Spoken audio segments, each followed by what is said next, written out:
Welcome to Suni's cooking world. ఈరోజైతే అటుకుల sponge dosa చాలా టేస్టీగా ఈజీగా ఇంట్లోనే ఎలా ప్రిపేర్ చేసుకోవాలో చూద్దాం. ఇది పల్లీలు కొబ్బరి చట్నీతో తింటే చాలా బాగుండిద్ది. ఈ దోశకైతే ఈ కాంబినేషన్ చట్నీ చాలా బాగుండిద్దండి. ఒకసారి ఎలా ట్రై చేయండి.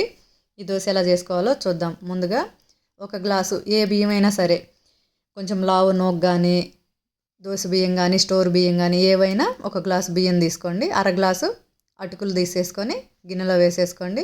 2 టేబుల్ స్పూన్ల వరకు మినపగుళ్ళు కూడా ఇందులో వేసేసుకోండి. పావు టీ స్పూన్ మెంతులు వేసుకోండి. ఉంటే వేసుకోండి, లేదంటే వదిలేసేయండి. మెంతులు వేయకపోయినా పర్వాలేదు. వీటన్నింటినీ శుభ్రంగా 2-3 సార్లు కడిగేసి మళ్ళీ కొంచెం నీళ్లు పోసి మూత పెట్టేసి 4 గంటల పాటు నానబెట్టుకోండి. ఒక పెద్ద గ్లాసు మజ్జిగ అయితే తయారు చేసి పెట్టుకోండి, చిక్కటి మజ్జిగ.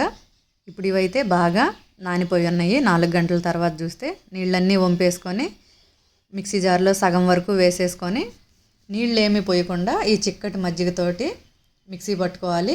అవసరమైనన్ని మజ్జిగ పోసుకొని మిక్సీ పట్టుకొని గిన్నెలో వేసేసుకోవాలి. ఈ పిండి అంతా ఇలాగే మిగిలిన సగం కూడా వేసేసుకొని అవసరమైనన్ని మజ్జిగ పోసుకుంటూ మనం దోశ పిండి ఎలా ప్రిపేర్ చేసుకుంటామో అలాగా బాగా మెత్తగా పట్టేసుకొని గిన్నెలో పోసేసుకోవాలి.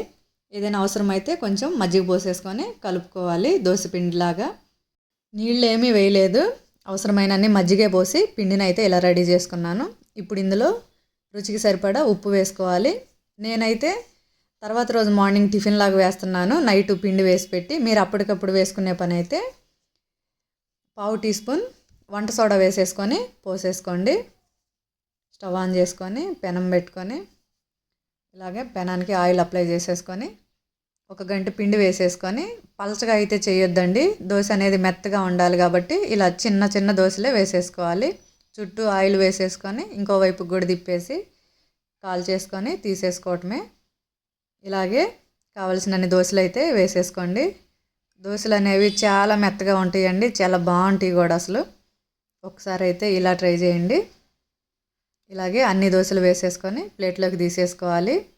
ఈ దోశలు అయితే పచ్చిమిర్చి పల్లీలు పచ్చి కొబ్బరితో చేసుకున్న చట్నీతో తింటే టేస్ట్ అయితే చాలా బాగుంటాయి. అసలు 5-6 దోశలు ఈజీగా తినేసేయచ్చు.